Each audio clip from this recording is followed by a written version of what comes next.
Okay, good afternoon, everybody. I think there's about 15 of you there from all around the world, which is a very exciting prospect for us as an international university. So I'm David Moore. I'm the course leader and principal lecturer, the course leader of MA Documentary Photography and Photojournalism here at University of Westminster. And what I'm going to be doing is working through a whole sort of series of sort of little presentations about what the course is, what it can offer you, why you should come here rather than anywhere else.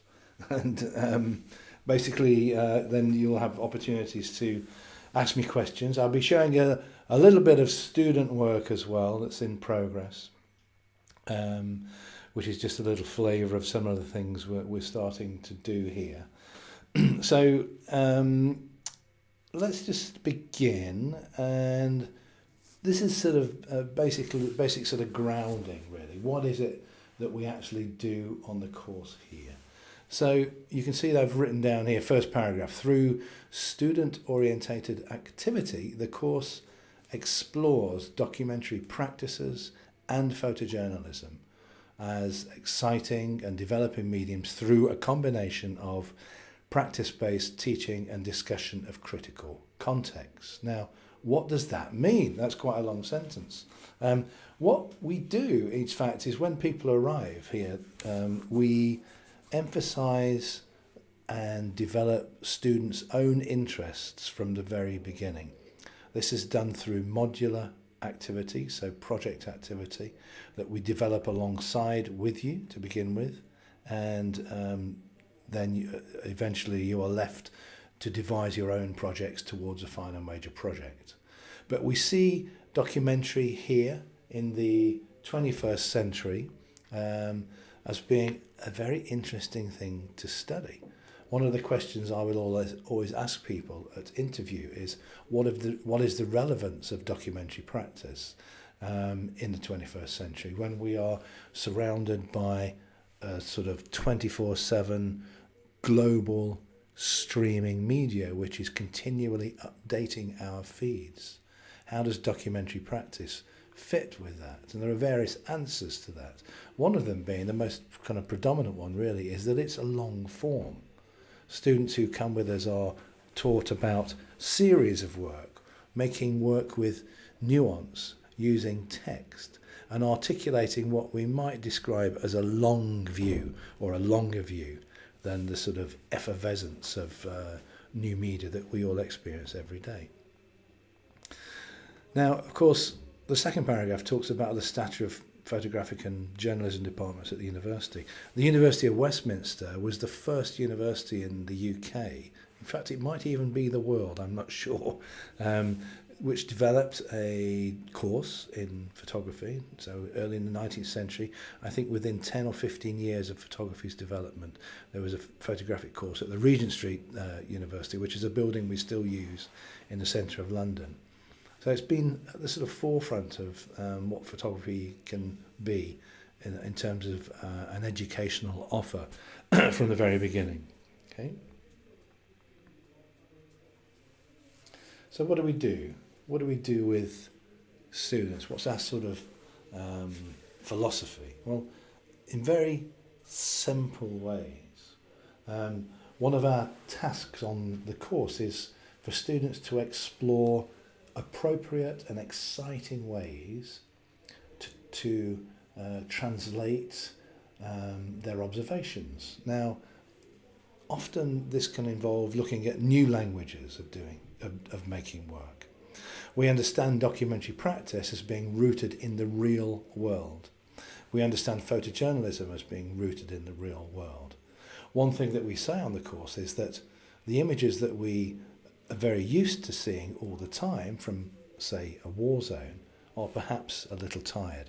So we're very keen to explore new languages of observation which will observe society in different ways, and ways that actually are more appropriate and perhaps more attuned to different audiences, or keeping messages alive and fresh.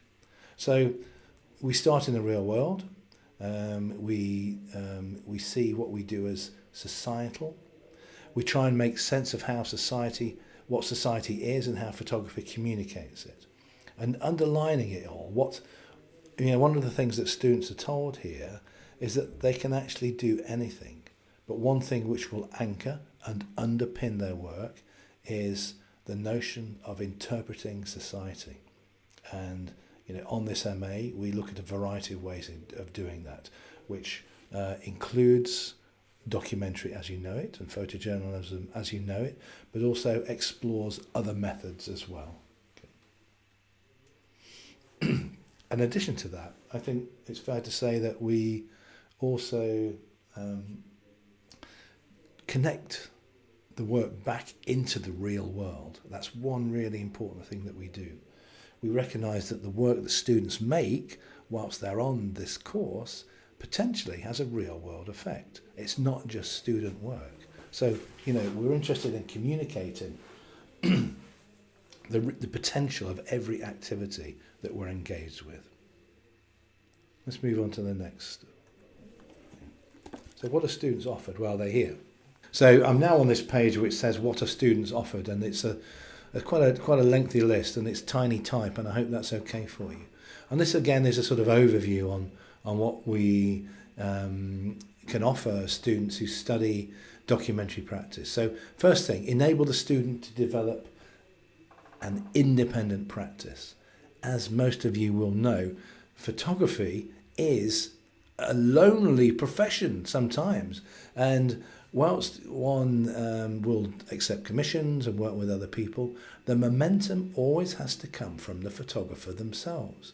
So when we talk about an independent practice, what we mean here is the idea of you developing your own projects, your own ideas, and whilst you're in this situation, we will support you as much as we possibly can, advise and encourage you to experiment within that. So, next one, to provide support for students to test concepts and challenge the boundaries of genre conventions and experiment. So that's really what I was saying earlier, this notion of not just being satisfied with what has gone before. It's crucial that we start to look at documentary practice as potentially something new, something fresh, something ready for the 21st century. And that can involve a variety of different takes. It might be something which offers a more collaborative practice, for example. It might be moving image. It might be journalism. It might even be theatre. So we're very open to what you bring to the situation as individuals. And basically this line that A, we interpret society, and B, so long as we remember that, you can do what you want as long as you justify it, is what we work with on this course. Okay. What else are students offered? Well, I'm talking here about writing styles, and there are 2 writing modules that I'll open up in a few minutes that offer you tuition in a variety of writing styles, and those 2 modules will contribute towards the written elements of the course. Okay. So, also enhance and promote abilities to respond to circumstances as a photographer, both within the realm of art and commerce. One thing that we do, whilst we're sort of separating the 2 things here, is focus on the idea that you want to work on. And we don't put it into categories like this one over here or that one over there. We say, let's just work with the idea. And we do that in the knowledge that the market itself can receive a variety of ideas in different contexts. My example, from my own experience as a photographer, is that when I worked in advertising, both in New York and London in the 90s, I worked on gallery-orientated projects which showed at places like the Photographer's Gallery and the National Media Museum, but also I found that those projects also, at that time, had currency in the commercial world. But what I didn't do is make work for the commercial world. I think, again, if the emphasis is on the development of the own ideas, that's how you progress and develop as artists and photographers and photojournalists. Otherwise, you're just stuck on repeat. So we're very sort of keen on that sort of encouragement. All of this will develop your capacity to participate in cultural debates and offer awareness of political, ethical and aesthetic contexts of your work and others. Just this Saturday gone now, 6 of the students from the course gave public lectures at the Photographers Gallery in central London, which is the main gallery in the UK, on the exhibition that's on there at the moment. So it was a fantastic opportunity that came to us. My contacts at the gallery came to the course and said, would you like your students like to do this? I put it out on an open call and 6 of them said yes, and they gave all gave great 5 to 10 minute little lectures, mini lectures if you like, on single photographs. The idea being that if we keep looking at the same photograph, we look further into it and we discover more. So that was done very well. So they have, of course, been supported by the course to enable themselves to do that. Okay. We also talk about transferable skills with photography, and photography is a fantastically fluid and sort of plastic, perhaps this is the right word, I can't think of the right word, but it's one that allows it allows you to acquire a lot of skills as you study, to do with not just to do with photography, but to do with other things as well. I've put here curating, picture editing, research. You know, we could even extend that to more PR sort of careers, or collaboration, or advocates for communities, and so on and so forth.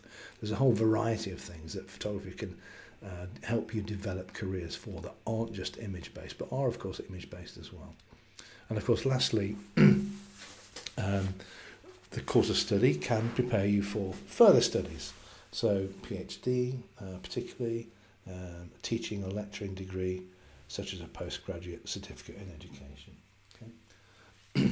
Hope that's useful. I'm moving on. So, as I've said at the beginning, we have a fully international cohort here, and these are the requirements for application.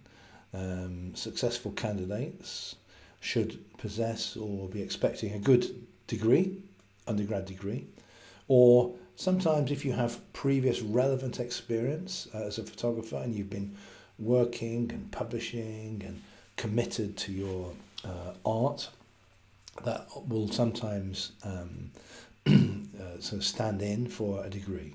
Okay.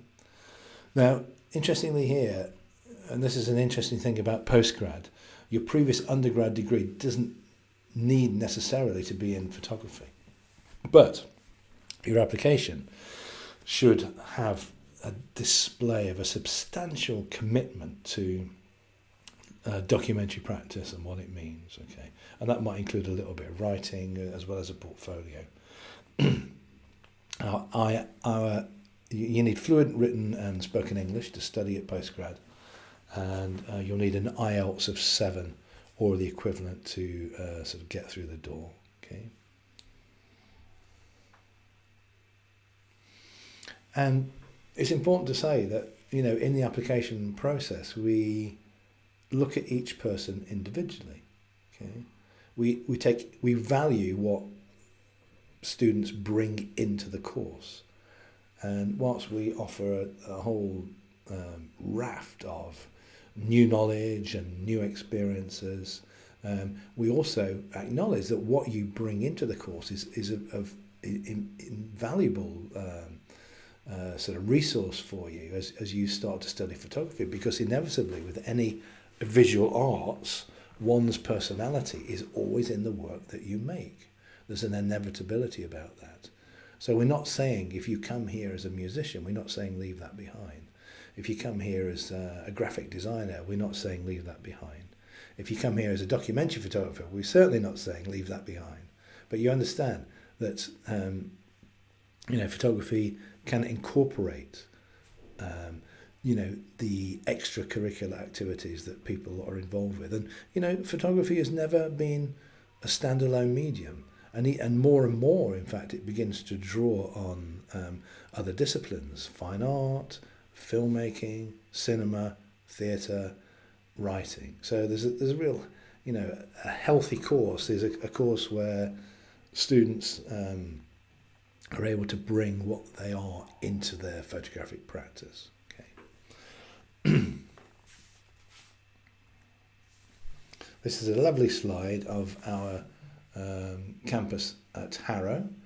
The Media and Arts and Design course is here. Harrow is 20 minutes from central London on the Jubilee line. The Forum is right next to the tube station, so it's very close to the campus at Baker Street as well. So let's have a look now at course content. Okay. The MA Documentary and Photojournalism course allows students to explore ideas of society through photographically related practice and within critically informed ways that maintain connections with the issue, yet, as I've said earlier, also consider fresh visual approaches to the subject matter. Okay, that's pretty self-explanatory. We approach photography as a social practice, which is within its own history, but also something that draws on other discourse and is actually within other discourses. Okay, we explore the idea of documentary and photojournalism that can take many forms in the 21st century. And as I've said, also from your arrival, we emphasise the development of your practice through experimentation, critique, theory, and encourage analysis of practice through contemporary perspectives. The course is, it's important to say that the course is a practice-driven course. It's driven by activity. It's driven by making work. The written elements I'll open up when I talk about the modules, but there are also writing modules and distinct theory models that you can engage with if you choose to take that route. But what we lead by is practice primarily. Okay. So the whole course leads towards the final major project, which is a consolidation of all of your learning into a high-profile event in central London at Exhibition Space.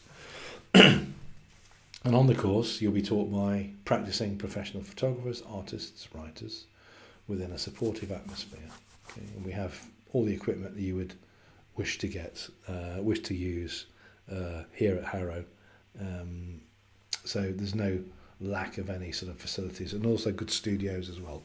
Though actually I've not known any documentary photographer go into the studio yet since I've been here. Now I've only been here since November. Previously I was at Central St Martin's in London. I'm new at Westminster, and as the slide says, I'm actually enjoying myself, which is great. Me, who am I? So let's have a look at the staff here a little bit. Okay, so I'm a widely published, exhibited and collected and respected British photographer. Been making work since the late 80s and published several books of my work, some of which are known and in sort of collections in the UK and private collections in Europe and the USA. I also had a commercial career for a while as well, so I worked editorially in the UK and the States for The Guardian, the New York Times, The Observer, all the sort of usual suspects really, and also dipped my toes for 2 years into advertising, both in New York and London as well, where I was again making my own work and being able to sort of translate that work into commercial campaigns. Educationally, I've been running postgrad courses since 2007, which is when I started to teach more seriously. I really do enjoy it, and I have to say that I'm very excited to be at Westminster because it's the first time I've taught a course with documentary in the title, which is sort of significant, and I'm very excited about what we can do with it and what the students are beginning to make. Excuse me. I'm actively making and showing new works all of the time. Currently working with some documentary theatre ideas that have just been premiered and returning. I'm also working on photographic stuff as well. So that's me pretty much. There's my website address there. It's a bit out of date, but aren't they all? So also working with us, there's Harry Hardy. Harry is a very experienced curator, director of photography, worked at the Times London, photo editor of Lux magazine, director of Host Gallery, which is no more, unfortunately, but also founded Here Press, which is a fantastic little outfit making books around new types of documentary practice. The most recent one is Sugar Paper Theories by Jack Latham, which has been really well reviewed. So Harry is with us also on the course, as is David Campany, who's an extremely well-known curator and photography writer. Many books, textbooks, photography and cinema, The Open Road, Walker Evans, and The American Road Trip, which I think is opening at the Whitechapel Gallery here in a couple of months, or a couple of weeks' time. David runs the writing modules, or one of the writing modules for us, possibly two next year, we don't know, but he'll certainly be with us, and he's a sort of asset to the course, actually.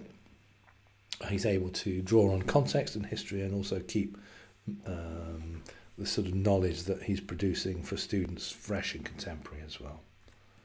And there's also Ben, who's a senior lecturer here on this course. Fantastic sort of pedigree of activity, painter printmaker at the Royal Academy, worked as a photographer filmmaker for a long time, 40 years, and also has worked in various collections and so on and so forth. So that's us as we are at the moment as a body of staff. Now, let's just think about, just very quickly, we'll go into the modules here. You can engage with the course on a part-time or full-time basis and kind of pick your route through it. Most overseas students choose to do it in 1 year. So the core modules I'm about to talk about are actually relevant to you, okay, in this sense. There's 3 seminars, 2 seminars where modules are taught, and the third one, the final project, is pretty much where you're on your own and just rely on tutorial support as you go through. Okay. So all of them have things in common where we create an informal learning agreement with you for the beginning, and you start to work and you come back, and the tutorial content is every 2 or 3 weeks. It's very fluid, very productive. One of the key things I've written here is challenging expectations, and I think that's one thing that sort of underlines all of our students' work. This brief actually, this module actually isn't on the website yet. And the reason for that is I'm rewriting it. And this is the brief that will be offered to students in 2017 when they arrive.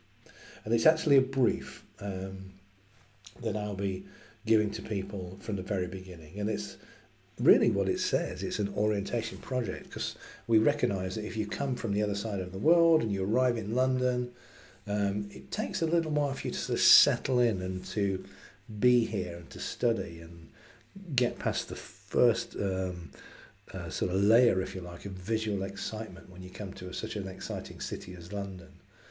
So this is a brief which focuses in your studies, and again, I've not written this yet, but I think it might be something very simple, like find a place and make work about it.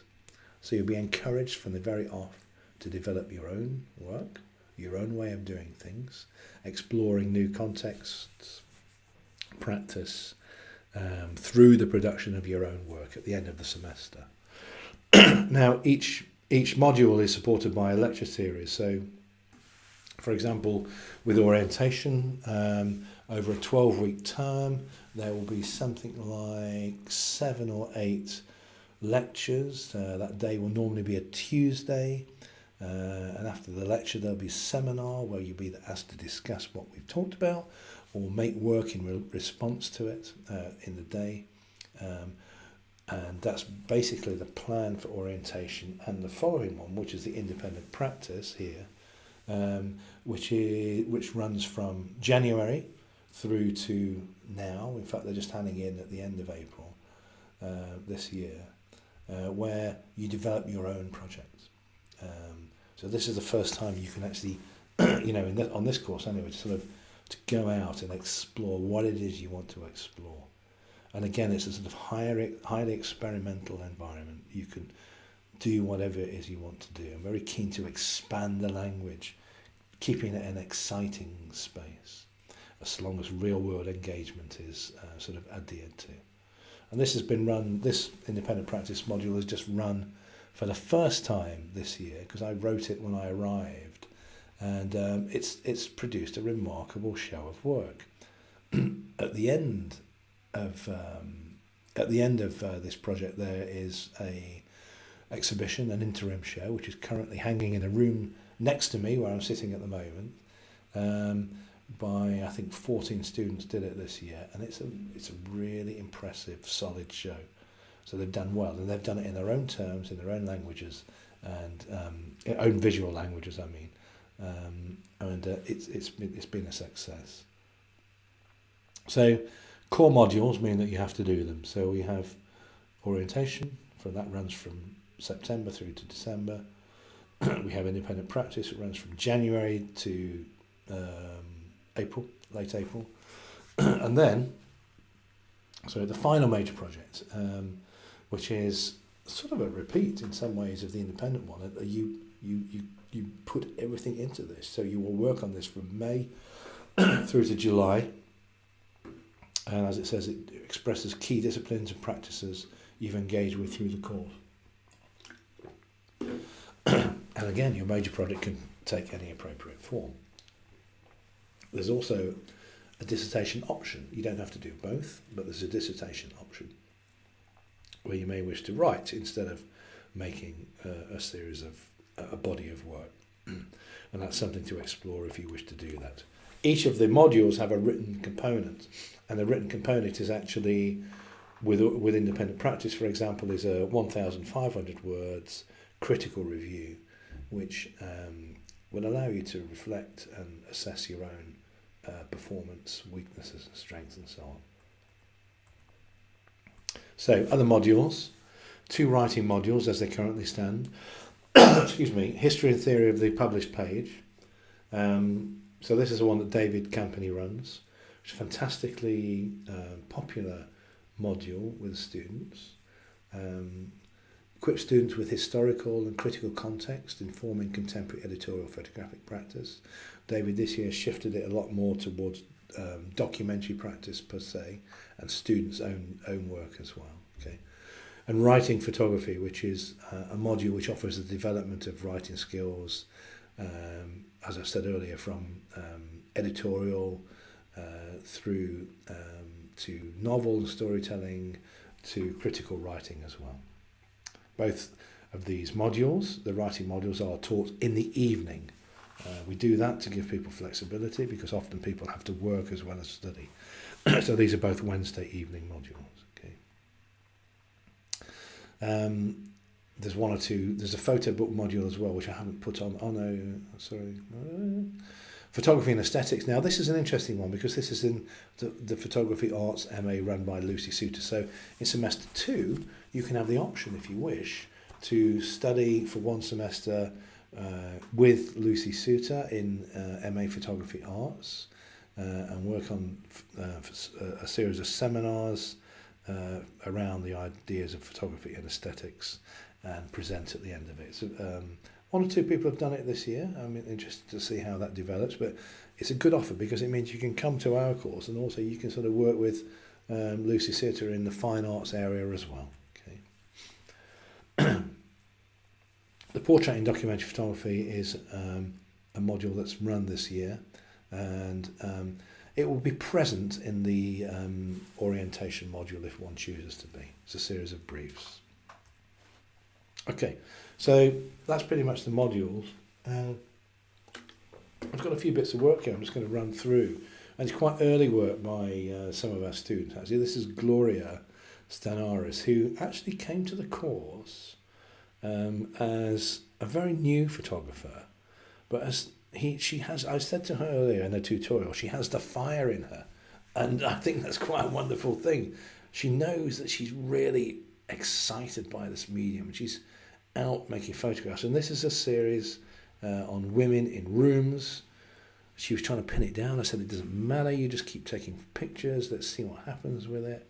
And for the moment she's gone off it, but one of the references for this was a body of work called She by Elise Safrati, which just looked at women in a variety of situations. So she was happy just to make work. Kostas from Greece is making work which is sort of on the quite transgressive in some ways, in that it's on the borders of ethical acceptance, because he's making photographs here of people in offices, and they don't know, of course, that he's making photographs of them. He's sort of calmed it down a little bit here. And one of the things that the course is obviously big on, because being a documentary course, one would have to be big on it, is the idea of ethics within representation, and how one can be guided by one's own moral boundaries to make work which is representationally fair. We do a lot on representation, believe me. So these were actually hung in the gallery quite a large size, and they're very effective. I say slightly ethically challenging, but that's fine. I'd rather students do it and bring it in rather than not do it. Bring it in to talk about rather than not do it through sort of fear or anxiety. And this is something else that Kostas is doing, which I'm really enjoying. Working in the National Gallery, photographing people, photographing masters of art onto a pixelated screen. It's ongoing for him. He's doing very well. Thana is from the Yemen. A very bright student. She lives in a hostel. Her independent practice were very simple observations of what happens in the kitchen. This is a slightly incomplete series. It's a bit jumpy, but she's photographing at different times of the day from the same perspective, and with the view of creating narratives, I suppose. Maybe acts. She kind of began to see these people as actors in her work, people who were there on a stage. Very quiet observations, and she displayed them in a long line in the gallery wall, which, being an Arabic woman, read from right to left. So I congratulated her on her the fact that she didn't capitulate to a more Western way of reading the work. I was quite happy for her to sort of reject that sort of imperialism and work from right to left with this series. It worked very well. Okay. And some more. Tamuna is from Estonia, actually. I think I've got that right. Is living in suburban London and sought to orientate herself through visual observations. They're becoming very elegant, and have somewhere else to travel, but I don't quite know where it is. She came on the course as a photojournalist. She's still interested in doing that, but she's exploring different languages of observation currently as we speak. So this is just a list here of what we've done in the last few months. As I've said, students have been asked to give public talks at the Photographer's Gallery on the works of Roger Main, which went very well at the weekend. We had an interim show opening last week, which looked fantastic. The current student, Thana, who made the kitchen work, has exhibited with Oxfam in Amsterdam and presented her work at the UN using her own practice, which was quite an achievement. We had free access to Tate Modern to look at the Radical Eye and the Wolfgang Tillman show, which is currently on. Oh, this is an interesting one. Susanna D'Alicio. We were approached by the British Journal of Photography, which is the key journal for photographic practice, commercial practice as well in the UK. Excuse me. And if any students were interested in taking a writing internship, so Susanna, hot after finishing writing photography, applied and got the gig, which is great. So she's there, I think, for 2 or 3 months, working 4 days a week as a photography journalist and absolutely loving it. Last week, 2 students from this course have been shortlisted to be filmed participating in a workshop with the great photographer Joel Mervich. We're just waiting to hear what's happening with that. And just me at the end. It's nothing really. Just did a little theatre piece at the weekend called the Lisa and John slideshow at Format International Photography Festival. So that is my talk. I've probably gone a little bit longer than I intended to, so I'm handing back over now. So thank you very much. So we've got a question from someone who's asking, they want to study on a full-time basis, but and currently working as a journalist. How and when are the modules taught? For example, are they in the evening, in the day, and kind of what's a general week like? Sure. Okay, so full-time, the main teaching day is a Tuesday, daytime at Harrow, and also a Wednesday daytime at Harrow, and also Wednesday evening if you wish to do the writing photography modules as well. So they're pretty much the sort of maximum sort of attendance requirements actually.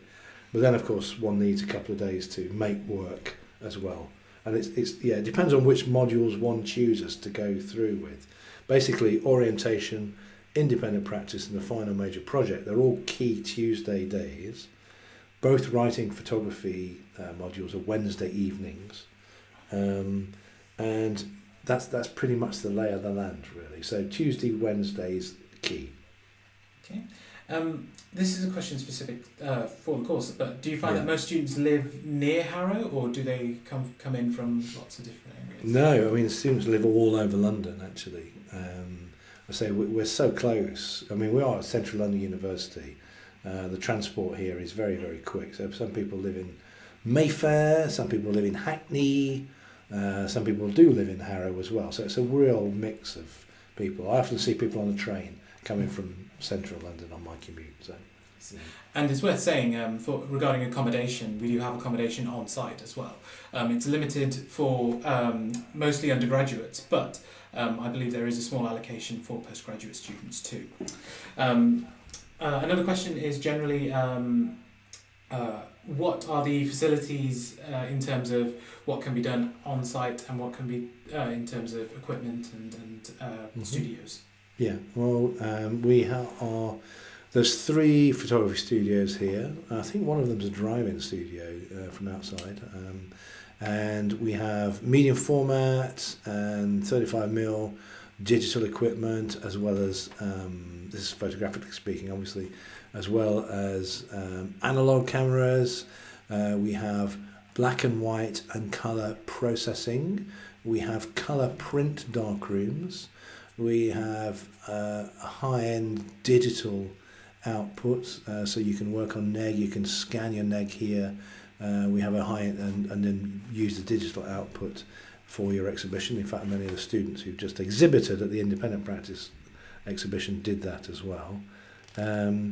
We have just got Clint, which is a visual storytelling software here as well, which is a fantastic facility for photojournalists who wish to work in that online way. So Clint is the software, and obviously there's things like what we do. We open up workshops in the first semester, so all of these things will be covered. So we'll have Photoshop workshops, we'll have InDesign, we'll even have Adobe Premiere, so film editing workshops, as well as Clint and so on. So everything that you would expect to find in a modern university is here, and you are introduced to all of it in the first semester. You can pick and choose which ones you want to do. It's not compulsory, but because some people won't want to do Premiere or InDesign. And of course, all of these things are touched on in the sort of sessions that we run as well. The sessions on Tuesdays, when I talked earlier about lectures, run on a variety of subjects, and we look at photographically related subjects, and we also look at stuff which is on the fringes of photography as well. So, for example, we might look, at what we describe as transgressive documents, and what we mean by that are series of photographs which have sort of decided not to go along with the momentum of documentary practice and start to explore different discourses between fiction and history, truth and reality, from a variety of ways, through constructed imagery or whatever. We also look at participatory practice. And in some people's minds, the notion of participatory practice is a logical step on from some documentary practitioners' work, and that you stop making work about people, but you start making work with people instead. So there's a sort of logic to that from a documentary photographer's point of view. We look at landscape as metaphor. We look at actually, this is a curious one, actually, it throws people, but we look at installation art as a really interesting one, because all of our modules end up in the gallery with one of the destinations of the work. It can be online, it can be a book, but the destination of our modules also end up in the gallery. So we have to think about what's the most appropriate way to put these images or put these works into a gallery space, because it's not enough any longer just to put up a single line of photographs on the wall without thinking about it. We we encourage the way you've been working to be transferred into the final display as well. So I can go on and on about the lectures, but I'm just trying to give you an idea about what Tuesday mornings are about. There's a question about scholarship, so I can talk about this one. Yeah, go on. So there's in regards to scholarships, what you'll find is that the deadline is fast approaching. It will be approaching in the next month or so. So if you haven't applied already to the course, you will need to do that right away, because you need to hold an offer from us in order to be able to apply for the scholarship. And someone's just asking because particularly the applications all have to come in via post. There's just a specific reason for that, is just to ensure that they meet a certain cut-off and deadline point, and to also have the official documentation, because we can't chase you up for that particular documentation just because of the sheer amount of applications that we receive, particularly for the larger awards. And in terms of different organisations that might be able to fund you other than ourselves, there is a list on our website within the funding pages, or you can check out the British Council webpage for your country, and it will show a list of opportunities on how you can potentially get funded for your course. And I just wanted to talk, obviously, with regards to the course, there's discussions that you're dealing with galleries. So is there a lot of dealing with external organisations and also media outlets as well?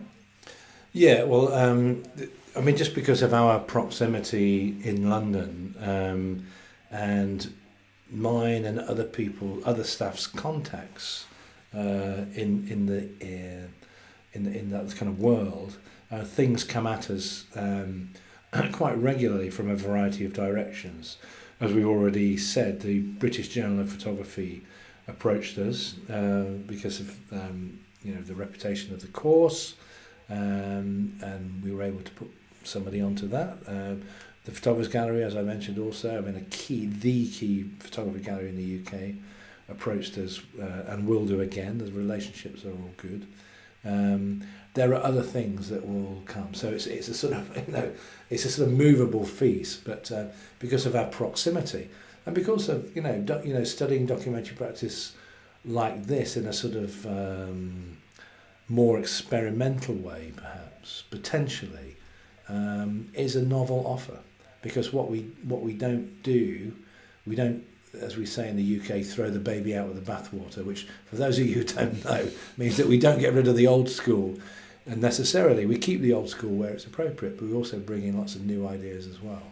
And, in London, with documentary practice, nobody else does that. So people will come to us for that reason. Great. I think that covers all the questions for this afternoon. So I'd like to say thank you for everyone who's attended today. Thank you for everyone who's asked a question as well.